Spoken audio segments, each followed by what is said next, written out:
Hey, Mark.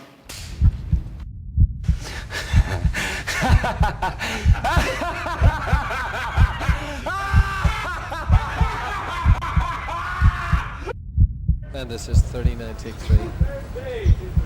Hey, camera only Mark. Okay. Set. And action. You're on camera now. Don't be a pussy. You can do that, right, David? Can you believe he said that to me? The only person I could really convince about this movie, about me doing Daredevil, was myself, to be honest. I mean, I knew I could do it. And I had to convince my wife and my friends and my partner, Gary Foster, and everybody I knew who also weren't sure if I could do it, quite frankly.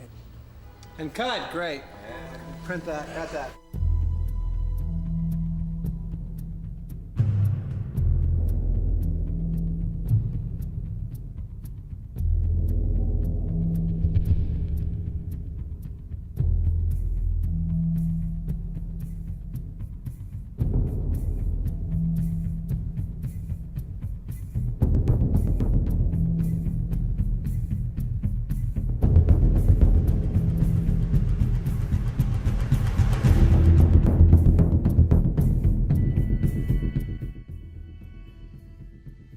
Fairly, the studios were saying he'd never done a movie like this before as a director.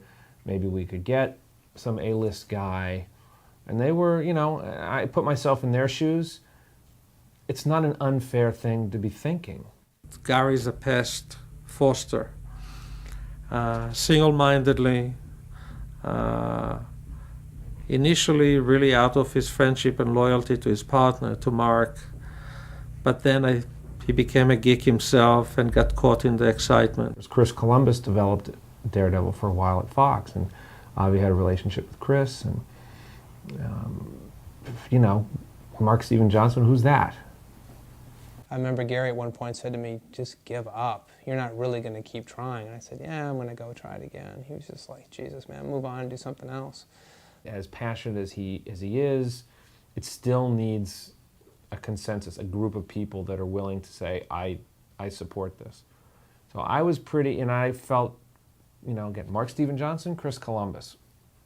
Let's be honest. There's no way on the surface you're going to gravitate to the unknown. People would always say the same thing, he's blind.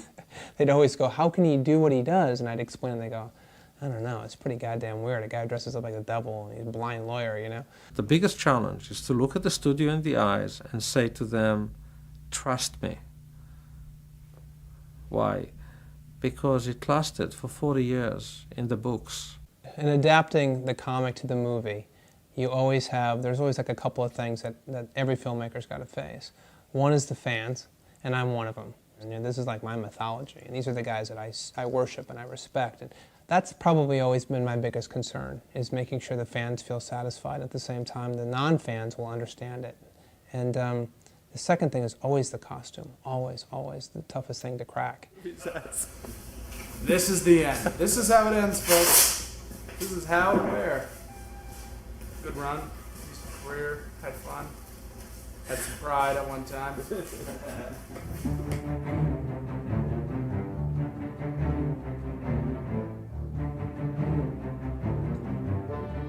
We're going to reproduce your body totally, and they're going to sculpt on it. Right. And then we're going to take molds off of that. So whatever we make will fit your body. Okay, so it's like a personal suit. It just fits you, nobody else. It's a living, you know what I mean? It's a good living. Am I getting paid for today?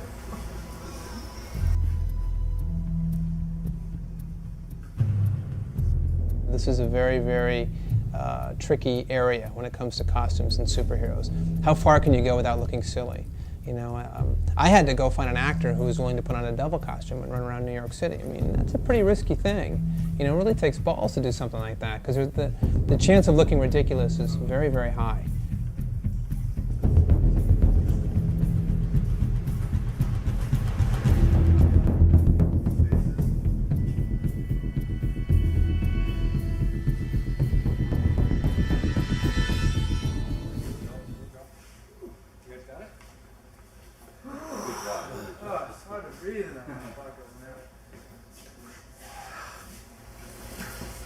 You see, if the front half tweaked a little bit, out and the back half tweaked a little bit in, then they would match up when we put the That mold would really two be halves hell together. If you did the top and the bottom together.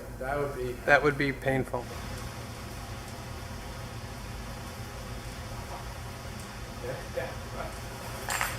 Whoa. That's a trip.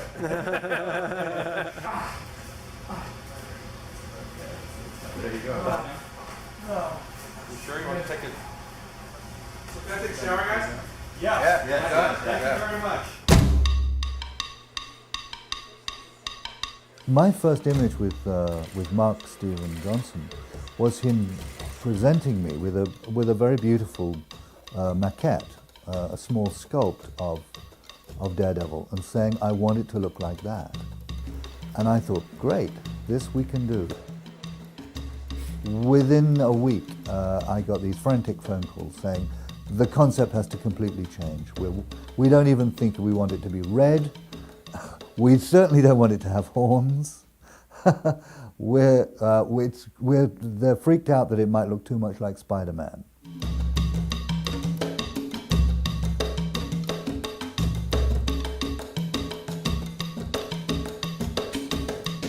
So all of this were the initial research for the red of Daredevil. Material, spandex, leather, net, made up, all the different techniques we could do, all the different faux techniques we could do of the pleated leather, the textured leather, silk screen, hand painting, as well as just figuring out what Daredevil's red is. We went through every shade of red there was.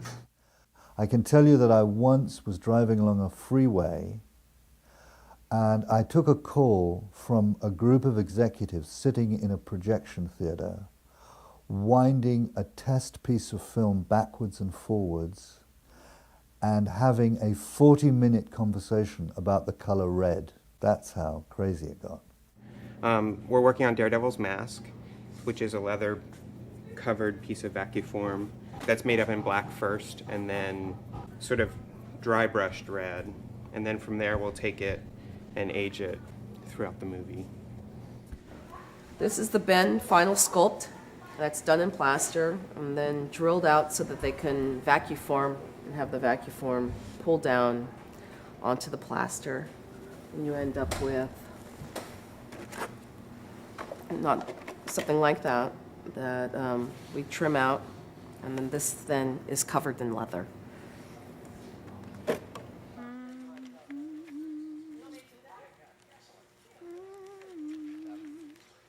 Mark Steven Johnson's ability to cope with the vagaries of, and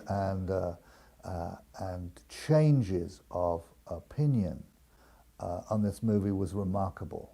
I'm so impressed with this young guy who can absorb that kind of pressure. And at some point you just feel like, you know, you're fucking Joan of Arc and you're hearing the voices. You're going insane. And there's a certain point in the process where I had to say, guys, you know, everybody talk together and then come to me with thoughts. Because I have so much going on. There's so much to do. I cannot satisfy and listen to all these different opinions. Oh yeah, that's Okay. we thought rather than And then putting the knives elbow? over the top. Pardon? But you like the elbow I pad. quite like the elbow pad. I thought it was too thick. This is too thick and too much, too bubbly. Glued, and it's riveted to the sleeve just below the muscle, so that the whole thing looks as though you shove. You know, it's giving it a whole reason for pulling the sleeve up. I think you should, I don't know, I think Just they should cut be 'em off? cut off and just have them end and do something, I don't know, I just think, when these start rolling up, whenever we see guys with leather jackets that roll them up, I guess what we were trying to do was to get this idea to work. This idea of something that you yanked up for even higher. yeah, it doesn't make sense to me. So are you saying you don't want any of that?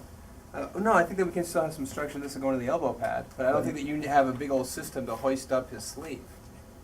You know what I'm saying? Okay. Then he's just like, wow, it's really hot in the kitchen. Whew, dying. Hey, Lisa here with more on Ben Affleck. Did you know that the actor turned down the part of Bobby Mercer in 2005's Four Brothers as he found the script to be ultra-violent? The part eventually went to Mark Wahlberg. Now, remember to stay up to date by clicking here below and tapping the bell on the side for more content. And if you like my t-shirt, you can get one for yourself in the link in the description.